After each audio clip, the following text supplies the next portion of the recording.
जय हिंद साथियों, डॉक्टर संग्राम पाटिल बात कर रहा हूँ इंग्लैंड से। साथियों, एक एकदम बेकार सा अभियान नरेंद्र मोदी और उनके भक्तगणों ने चलाया है।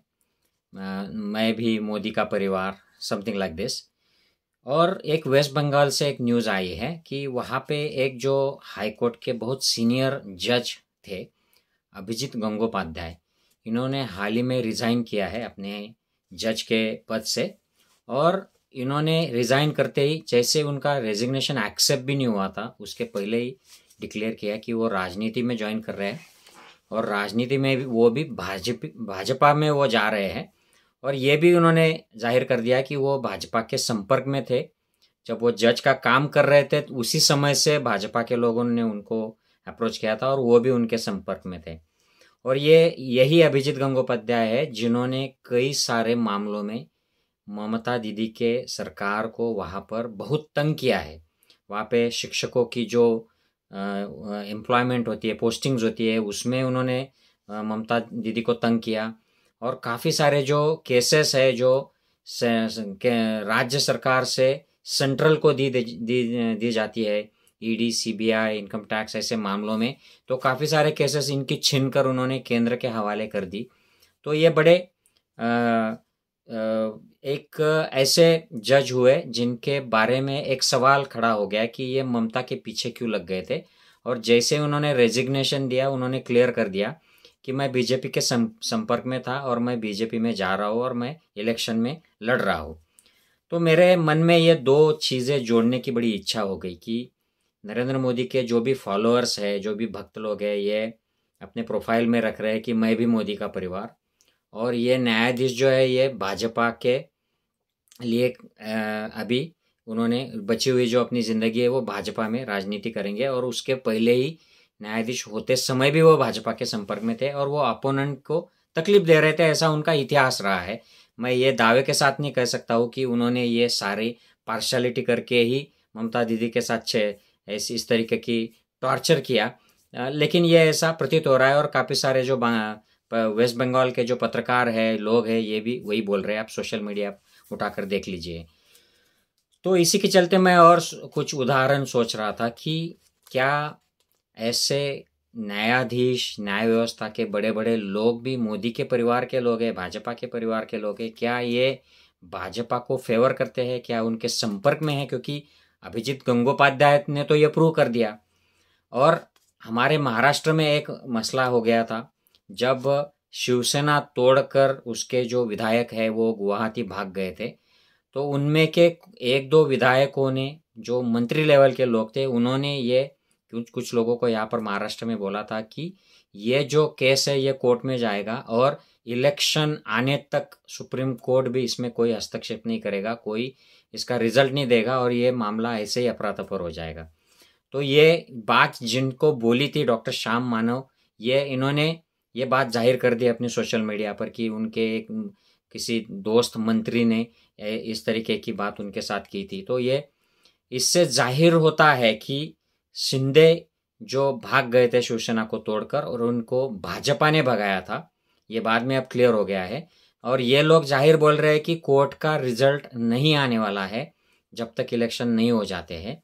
तो इससे ये मालूम होता है कि इन लोगों ने कोर्ट मैनेज कर लिया है क्या, ये सवाल खड़ा हो जाता है।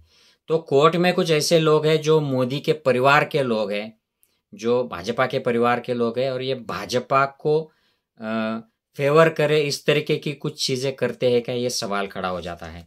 ऐसे ही आईपीएस संजू भट्ट जो है, इनको अब 4-5 साल से जेल हो गई है, उम्र कैद हो गई है। और उनको ऊपर वाले कोर्ट में जाने के लिए जो अपील करना होता है, उसके लिए जो एप्लीकेशन होता है, उसकी परमिशन ही गुजरात के कोर्ट दे नहीं रहे हैं।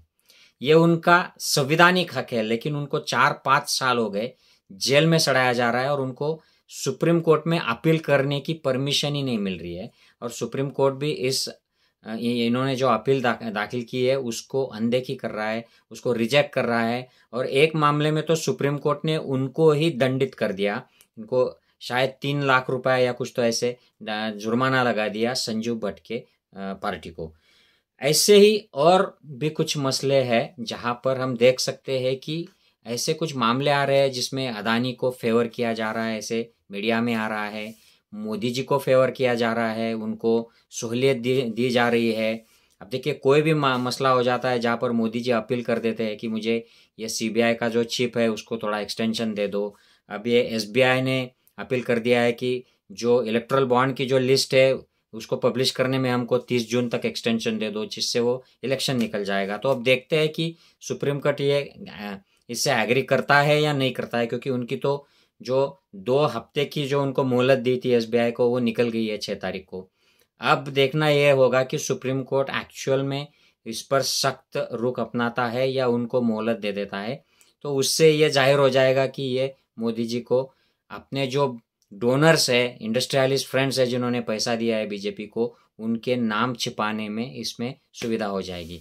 तो इससे और भी सवाल खड़े हो जाते हैं क्या कि आर्मी में भी ऐसे कुछ लोग हैं जो मोदी जी के परिवार के लोग हैं, जो कुछ चीज़ों को छुपाए रखते हैं, कुछ चीज़ों को उनके लिए उनके हिसाब से मैनिपुलेट करने देते हैं। जैसे पुलवामा बालाकोट का मसला हो गया, अब सामने इन्फॉर्मेशन आ रही है कि बालाकोट का जो एयर स्ट्राइक हुआ था उसमें कोई भी आतंकवादी मरे ही नहीं थे, कोई भी डैमेज नहीं हुआ था।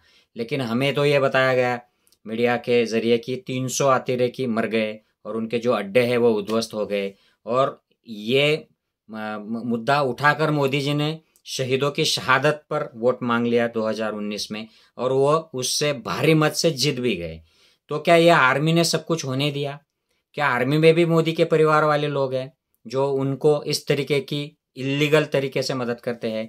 एसबीआई में तो है, एसबीआई ने मोदी के जो दोस्त लोग हैं उनको चाहे उतना कर्जा दे देते हैं। फॉरेन में जो कोयले की खदान है उसके लिए भी अदानी को कर्जा दे दिया, उनका कर्जा माफ़ कर देते हैं वो मोदी जी के दोस्तों के लिए।